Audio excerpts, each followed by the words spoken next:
हेजरों के गुरु की सुन लें। कह रहा है पाकिस्तान के अवाम कैदी नंबर 804 के साथ नहीं खड़े। कौमी असम्बली में बिलावल भुट्टो के खिताब पर ओपोजिशन का असम्बली में शदीद एहतजाज शुरू हो गया। ओपोजिशन ने सबका जिगरी सबका यार कैदी नंबर 804 के नारे लगा दिए। ये है असम्बली की ताकत। इस बार पीटीआई ने पीडीएम की इत्तेहादी पार्टियों को असम्बली में टफ टाइम दिया हुआ है। असम्बली से बाहर रहकर इन्हें असम्बली के अंदर मनमर्जी करने के बहुत सारे मौके अता किए जा चुके। अब गलत तकरीर पर भरपूर एहतजाज किया जाता है। बिलावल हो या शहबाज, कोई भी चवल मारकर बच कर निकल नहीं सकता। ओपोजिशन इन टिड्डी दल हुक्मरानों को गिरेबानों से पकड़ लेती है। ये बात करके जाएं कहां, और झूठ बोलकर तो बिल्कुल भी फरार नहीं हो सकते। बिलावल हस्बे साबिक हस्बे रिवायत रट्टी रटाई तकरीर करता रहा और जवाब सुनने की बारी आई तो बुज़दिलों की तरह सर पर पांव रखकर भाग गया। ये वीडियो लिंक मुलाहजा फरमाएं।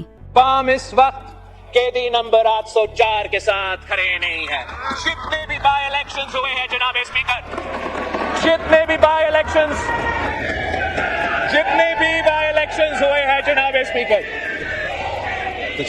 बिलावल और शहबाज हुकूमत दोनों एक पेज पर हैं। इसकी सबसे बड़ी निशानी ये है कि बिलावल कभी एक मौके पर टिका नहीं रहता। कुछ रोज पहले ये इस हुकूमत में इसलिए वजारतें नहीं ले रहा था कि हुकूमत के गंद का बोझ पीपल्स पार्टी पर न पड़ जाए, और आज ये इसी असम्बली में खड़ा होकर इत्तेहादी जमातों के गुन गा रहा है, इनकी तारीफों के पुल बांध रहा है। कल परसों पार्लियामान पर हमले में MNAs की गिरफ्तारी पर सोग मना रहा था, और आज सरेआम झूठ बोल रहा है कि कैदी नंबर 804 अवाम में मकबूल नहीं है। अगर इमरान खान मकबूल नहीं तो क्या आपके वाली साहब मकबूल हैं? बिलावल को देख सुनकर अक्सर एक मुहावरा याद आता है, बिलावल रे बिलावल तेरी कौन सी कल सीधी। मुझे तरस आता है उन पे जो इसे अपना लीडर मानते हैं। अंदरूने सिंध की बोली मासूम अवाम इसका असली चेहरा नहीं पहचानती। इस मिक्स मिठाई को वो लोग भुट्टो के नवासे के तौर पर जानते और वोट डालते हैं। बिलावल जैसे लोग खुद यूरोप अमेरिका की यूनिवर्सिटी से तीसरे दर्जे की डिग्री हासिल करके इन गरीब हारियों के वोटों पर सिंध पता करते हैं और खुद को यहाँ का मालिक समझ बैठते हैं। भूल जाते हैं ताकत का सरचश्मा सिर्फ अल्लाह की जात है, और अल्लाह ने इस कौम के दिलों में इमरान खान की मोहब्बत डाल रखी है। आपके कहने से वो मकबूलियत कम नहीं ज्यादा ही होगी। बिलावल को शर्म आनी चाहिए ये बात करते हुए। 8 फरवरी जो बूंदा खेल खेला गया जमहूरियत के साथ वो अवाम सब जानती है। बाकी बिलावल शौक से चवले मारे, इसकी बात पर यकीन कौन करता है? बिलावल ने आज अपनी औकात दिखा दी है। पीपल्स पार्टी के चमचे खुर्चे सोशल मीडिया पर अभी भी पीपल्स पार्टी को जमहूरी जमात कहेंगे। अब तो आलमी मीडिया वाले भी अपनी खबरों में नून लीग और पीपल्स पार्टी का असल नाम लेने की बजाय इन जमातों को इस्टेब्लिशमेंट की जमातें कहने लगे हैं। बिलावल को इस तारुफ पर शर्म से डूब मरना चाहिए। वो किस मुंह से खुद को जुल्फिकार अली भुट्टो की सियासी पार्टी का नुमाइंदा कहता है? पहले मोहतरम जरदारी साहब ने भुट्टो की सियासत को नाकाबिले तलाफी नुकसान पहुंचाया, और अब ये अपने नाना की सियासत दफन करके सुकून का सांस लेगा। इतनी अच्छी पार्टी थी, सारे मुल्क में इसके नाम का डंका बजता था, लेकिन आज हालत ये है कि कोई इस पार्टी का नाम लेना पसंद नहीं करता। बिलावल जरदारी बगैर प्रोटोकॉल के बाहर सड़कों पर निकल कर देख लें, सब कुछ वाजे हो जाएगा। बज़ाहिर हुकूमत शहबाज की है, लेकिन असल हुक्मरानी अवाम के दिलों पर आज भी इमरान खान की है। फिर भी यकीन नहीं आता तो खोलो अडियाला जेल के दरवाजे और कैदी नंबर 804 को 1 घंटे के लिए बाहर निकाल कर सड़क पे खड़ा कर दो। पूरा मुल्क अडियाला के बाहर जमा न हो गया तो खुद को लीडर कह लेना। ये भी पाकिस्तान की बदकिस्मती है कि आप जैसे दरमियाने दर्जे के शहरी खुद को पाकिस्तान के मुस्तकबिल का वजीर आजम समझते हैं। इस पर इन्नलिल्लाही पड़ी जा सकती है। इनको ना परेशानी सिर्फ इतनी सी है कि इमरान खान के असासों में से अवाम निकल आई है, और खान का ये सासा किसी से बर्दाश्त नहीं हो रहा है। मैंडेट चोट चैलेंज कबूल करो और कभी आओ ना शफाफ इंतखाब करवाते हैं। अल्लाह माफ करे जरदारी खानदान को, उन्होंने जिंदगी में कभी शफाफ इलेक्शन होने नहीं दिए। अगर किसी ने कराने की कोशिश की उन्होंने बंदूक के जोर पर इसका खाना खराब कर दिया। बिलावल उर्फ बिल्लो रानी को चैलेंज है कि अपनी ताकत से नहीं अवाम के वोट से जीत कर दिखाओ, फिर हम मानेंगे कि तुम्हारे बाजू में दमखम है या चूड़ियां पहनी हुई हैं। हर इलेक्शन से पहले चोरों के सरदार नोटों की बोरियों के मुंह खोल देते हैं। कभी 1 कभी 2 कभी 3000 वोट देकर वोट खरीदते हैं। NA 127 से बिलावल को ऐसी शिकस्त हुई कि आज तक उस शिकस्त की धूल चाट रहा है। रुपयों से भरी बोरियों के मुंह खोलने के बावजूद हर पोलिंग स्टेशन से फॉर्म 45 के मुताबिक बिलावल के नाम पर 0 वोट कास्ट हुआ है। इसे कहते हैं माल लेकर पुश्त पर डंडा मारना। ऐसी दुर्गत तो गधे की नहीं बनती जो इस नालायक और नाहंजार की बनी थी। लोगों ने इसके माल को अपने बाप का माल समझकर हड़प लिया और वोट खान को दिया। इसकी बहन आसिफा भुट्टो को जब असेंबली का मेंबर बनाया गया, इसके मुकाबिल खड़े होने वाले शख्स को असेंबली के बाहर से अगवा करवा लिया गया। अवाम सब जानते हैं। इस तरह जीता करते हो तुम इलेक्शन। ऐसी मजाहिया बातें ना ही किया करो। जो असेंबली में कारे हो तो बेहतर होगा। पेट की चर्बी निकलवा कर कोई मर्द नहीं बन जाता। रहोगे तुम वही जो लोग तुम्हें इतने प्यार और गुस्से से कहते हैं। ये मजाहिया अशार वो कह रहे हैं जो एक जलसे की मार है। दरअसल ये अपने असल मालिकों की बोली बोल रहा है। बिलावल और पीपल्स पार्टी अवाम में अपनी इज्जत खो चुकी है। अब ये हमेशा बैसाखियों से असेंबली में आएंगे। इनके करतूतों का नतीजा है। ये अपनी शनाख्त और पहचान तक खो चुके हैं। ओपोजिशन लीडर उमर अयूब ने अभी बिलावल भुट्टो की आत्मा रोलना शुरू ही की थी कि नामालूम अफराद को पीटीवी टाउट चैनल की लाइव कवरेज बंद करना पड़ी, क्योंकि उमर अयूब साहब बिलावल की छतरोल कर रहे थे। उमर अयूब खान बिलावल भुट्टो की तकरीर का जवाब देने लगे तो पीटीवी पर इनकी तकरीर लाइव नशर होने से रोक दी गई। बस इतनी ही ताकत है सरकारी बयानिए में। बल्कि बिलावल की तकरीर पर उमर अयूब का छक्का लग गया और बाज स्टेडियम से बाहर जा गिरा। उमर अयूब कहते हैं, बिलावल लगता है आज शायद DGISPR के ऑफिस में गए थे, जहां इसने मेरे दादा और अपने नाना की तस्वीर देखी, जिसमें इसके नाना जुल्फिकार भुट्टो से मेरे दादा हलफ ले रहे थे। ओपोजिशन लीडर उमर अयूब ने कहा कि बिलावल भुट्टो जरदारी की तकरीर ऐसी थी जैसे DGISPR ने 2 दिन अपने दफ्तर में ट्रेनिंग दी है। DGISPR साहब अपने शागिर्द को अच्छी ट्रेनिंग दी है। पाकिस्तान में इस वक्त एक्स पर टॉप 10 ट्रेंड्स में टॉप 4 ट्रेंड्स इमरान खान के टाइगर्स ने संभाल रखे हैं। इमरान खान को इस मुल्क की अवाम से गैर मुतल्लिक कहना किसी जी शौर का काम नहीं है, क्योंकि कैदी नंबर 804 जेल से भी अवाम के दिलों पर राज कर रहा है। बिल्लो रानी यकीन नहीं आता तो एक बार खान के साथ कंधे से कंधा मिलाकर पब्लिक में निकल आओ। इसके बाद हमें बताने की जरूरत नहीं रहेगी कि अवाम के दिलों में कौन रहता है। 857 साल तारीख में 100 लोगों में से चौथे नंबर पर शामिल कर दिया। हम किस तरफ जा रहे हैं, ये एक एजाज है इस मुल्क के लिए। अगर इमरान खान ऑक्सफोर्ड का चांसलर बनता है तो पाकिस्तान में यूनिवर्सिटीज उनके साथ मुआहदे भी कर सकती हैं, यानी आला तालीम घर की दहलीज पर मिलेगी। क्या ये इस कौम के लिए एक इनकलाबी इकदाम नहीं होगा? मगर ये जाहिल इत्तेहादी हुक्मरान जमातें कोशिश कर रही हैं कि खान को बदनाम किया जाए और उन्हें चांसलर का इलेक्शन लड़ने ना दिया जाए। तारीख में पहली दफा पार्लियामेंट लॉजिस को सब जेल करार देकर बदतरीन गैर एलानिया मार्शल लॉ की सहूलतकारी की। ये कालक भी मौजूदा हुकूमत ने खुशी से अपने मुंह पर मली है। बिलावल भुट्टो ने आज हुकूमत की हिमायत में तकरीर करके साबित कर दिया है कि वो इस तमाम ब्लंडर में बराबर का शरीक है। इस हुकूमत में जितने ब्लंडर किए जा रहे हैं, बिलावल को उन सब की जिम्मेदारी कबूल करना होगी। जमहूरियत की पस्ती का आलम देखें कि भुट्टो का नवासा और बेनजीर का बेटा बिलावल जरदारी रियासती जालसाजी से जीतने वाले इलेक्शन पर इतरा रहा है। वैसे ज्यादा हैरानगी की बात नहीं, मुस्तफा आसिफ जरदारी के फर्जंद अर्जमंद भी तो हैं। इमरान खान और उसका साथ देने वाले पाकिस्तान और सारी कौम की हकीकी आजादी के लिए जदोजहद कर रहे हैं। अपनी जान माल आजादी हर चीज की कुर्बानी सिर्फ इस मकसद के लिए दे रहे हैं। हमारा मुकाबला बैरूनी आकाओं के पाकिस्तान पर मुसल्लत गुलामों से है। जब इमरान खान ने गैरों की जंग में शरीक होने से इनकार किया, डॉलरों के लिए अपने लोगों का सौदा करने से इनकार किया, मसला कश्मीर हो या फलस्तीन, पूरी दुनिया के सामने बेहतरीन तरीके से मुसलमान दुनिया का मौकी पेश किया। मुसलमानों को एक जान बनकर अपनी ताकत पहचानने के लिए काम शुरू किया। अपने मुल्क कौम की बेहतरी बिलखसूस कमजोर तबके की बेहतरी के लिए इकदाम शुरू किए। तो देखें कैसे इमरान खान समेत हर मुहिबे वतन को निशानी इबरत बनाने के लिए हर सतह पर कोशिश की गई। इसमें पीपल्स पार्टी और बिलावल का किरदार इंतहाई शर्मनाक था और सारी दुनिया इस किरदार से वाकिफ है। इमरान खान एक गैरतमंद खुददार इंसान है। उसने अपने फास्ट बॉलिंग करियर में अपनी बाल पर कभी आउट की अपील भी नहीं की कि कहीं ये तासुर ना मिले कि वो विकेट के लिए इल्तिजा कर रहा है। वो अपने लिए एहतजाज की कॉल कभी नहीं देगा। वो अपनी हर मुलाकाती बशमूल अपनी बहन के को यही तासुर देगा कि वो जेल में रहने का आदी हो गया और सुकून में है। लेकिन दिली दिल में वो ये जरूर सोचता होगा कि जिस पार्टी के लिए इतनी कुर्बानियां दी, जिन लीडरों को खाक से उठाकर असेंबलियों में पहुंचा दिया, वो इतने बेगैरत इतने बुज़दिल निकले कि उसके हक में आवाज तक ना उठा सके। उसे अवाम से शायद इतना गिला ना हो, क्योंकि अवाम ने उसे कभी मायूस नहीं किया। ताहम अवाम की ये जिम्मेदारी है कि अगर उसकी जमात कुछ नहीं कर रही तो वो अपने तौर पर इकदाम करने की तैयारी करें। 1000 लोग गाड़ियों और मोटरसाइकिलों पर निकले। चंद ही घंटों में आपके साथ लाखों लोग शरीक हो चुके होंगे। बिलावल उमर अयूब की तकरीर के दौरान ऐवान से भाग गया। अच्छा है, वैसे भी बच्चों को बड़ों में नहीं बैठना चाहिए। ये तो इसके बाप को अकल नहीं, पार्लियामेंट को मासी का वाड़ा समझा हुआ है। अपने बच्चों को एक एक करके असेंबली में पहुंचा दिया, जबकि इनकी असल जगह घर का टीवी लाउंज है। इन्हें टीवी पर बैठकर अच्छे अच्छे कार्टून शो देखने चाहिए। मर्द नहीं है ना, वरना तकरीर के बाद असेंबली में बैठकर अपने बाप वाली करवाते हुए सुनता। पीछे वाली सीट पे इसकी बहन भी बैठी थी, वो भी मौका मिलते ही असेंबली छोड़कर भाग गई। अगर बच्चों में बात सुनने की हिम्मत नहीं तो इन्हें असेंबली लाते ही क्यों हो। बहरहाल टीवी और सोशल मीडिया पर इन्हें भरपूर जवाब मिल ही जाएगा। Thanks for watching. Allah Hafiz.